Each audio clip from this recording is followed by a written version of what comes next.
अस्सलामु अलैकुम दोस्तों। आज मैं आप लोगों को एक ऐसे शख्स के बारे में बताऊंगा जो तारीख दानों की नज़र में दुनिया की तारीख का सबसे अमीर तरीन शख्स था। ज़्यादातर की नज़र में तो इसकी दौलत का कोई पैमाना ही ना था, लेकिन चंद तारीख दानों ने एक मुहतात अंदाज़ा लगाते हुए बताया कि इसकी दौलत आजकल के हिसाब से लगभग 400 बिलियन डॉलर्स थी, जिसे अगर रुपयों से ज़रब दी जाए तो ये रकम 40,000 अरब रुपए के करीब बनती है। तो आइए जानते हैं इस शख्स के बारे में, लेकिन इससे पहले आप लोगों से दरख्वास्त है कि सब्सक्राइब का बटन ज़रूर प्रेस करें ताकि आपको अच्छी अच्छी वीडियोस देखने को मिल सके। ये शख्स मगरबी अफ्रीका, जो कि आजकल माली और मोरितानिया पर मुश्तमिल है, का बादशाह था। इसका नाम सुल्तान मूसा था। सुल्तान मूसा किसी बादशाह का बेटा ना था जिसे बादशाहत विरासत में मिली हो। इसके बादशाह बनने की कहानी काफ़ी दिलचस्प है। माली का कानून था कि जब बादशाह किसी मुहिम या सफ़र पर निकलता तो अपने बाद किसी को नायब मुकर्रर कर जाता, और बादशाह के वापस आने तक इस नायब के पास वो तमाम इख्तियारात होते जो एक बादशाह के पास होने चाहिए। तारीख दानों के मुताबिक मूसा से पहले बादशाह का नाम अबू बकरी कीता दोम था। अबू बकरी ने एक रोज़ सफ़र पर निकलने का इरादा किया। वो बहरा ओकियानूस उसको आखिरी हद तक देखना चाहता था। इस वक्त चूँकि सिर्फ कश्तियों का दौर था, लिहाजा किसी ने भी बहरा ओकियानूस को एक कोने से दूसरे कोने तक ना देखा था, और ये एक नामुमकिन काम समझा जाता था। लेकिन अबू बकरी ने इस बात का तहैया कर लिया कि समंदर की आखिरी हद तक जाएगा। इसने अपने मकसद के हसूल के लिए 200 समंदरी जहाज़ तैयार किए, जिनमें सिर्फ सिपाहियों के दस्ते थे। इसके अलावा सामान रसद और पीने के पानी की अलहदा कश्तियाँ थीं, और ये तमाम सामान इतना ज़्यादा था कि ये लोग कई सालों तक समंदर में रह सकते थे।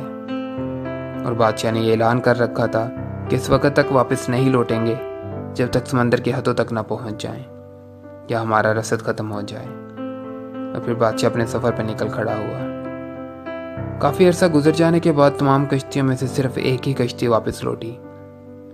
जब इसके कप्तान से बाकी कश्तियों के बारे में पूछा गया तो इसने बताया कि हम लोग काफ़ी अरसा तक समंदर में सफ़र करते रहे, यहाँ तक कि हम लोग समंदर के बीचों बीच एक ऐसी जगह पहुँचे जहाँ एक दरिया बहुत तेज़ी से बह रहा था, और तमाम कश्तियाँ इस दरिया में गर्क हो गईं। मेरी कश्ती सबसे आखिर में थी, चुनांचे मैंने अपनी कश्ती इस दरिया में घुसने से पहले ही वापस मोड़ दी। तारीख दानों के मुताबिक ये दरिया दरअसल एक भंवर था। चुनांचे इसके बाद मूसा ने तख्त ताज मुकम्मल तौर पर संभाल लिया।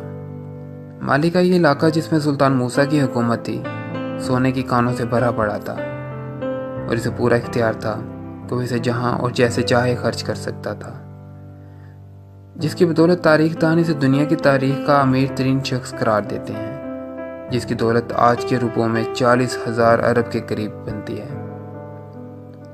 सुल्तान मूसा ने अपने दौर में बहुत सी मसाजिद और मदारिस तामीर करवाए और अपने इलाके में इस्लाम की तरवीज में बहुत काम किया। सुल्तान मूसा ने 1324 में हज का सफ़र किया, जिसमें इसके साथ 60,000 आदमियों का काफिला था, जिसमें 12,000 गुलाम थे, और हर गुलाम ने 2-2 किलो सोना उठा रखा था। इस काफिले में 80 सोने से लदे हुए ऊँट भी थे। कहा जाता है कि सुल्तान मूसा तमाम रास्ता गरीबों में सोना बांटता गया और हर जुमा एक मस्जिद तामीर करता। लेकिन इसी सगीपन का एक असर ये हुआ कि जिन रास्तों से सुल्तान मूसा गुजरा, जिनमें मिस्र, मक्का और मदीना शामिल हैं, इनकी इकॉनमी तबाह हो गई। सोने की बहुतात से इन इलाकों में सोने की कीमत नीचे जा गिरी और अशिया खुर्दोनोश की कीमतें आसमान से बातें करने लगीं। लेकिन सुल्तान ने हज से वापसी पे वो तमाम सोना वापस खरीद लिया ताकि सोने की कीमतों को इनकी असल पे वापस लाया जा सके। सुल्तान मूसा की हुकूमत करीबन 25 साल रही, लेकिन बदकिस्मती से माली की हुकूमत सुल्तान मूसा के बाद अपना जाहो जलाल बरकरार न रख सकी।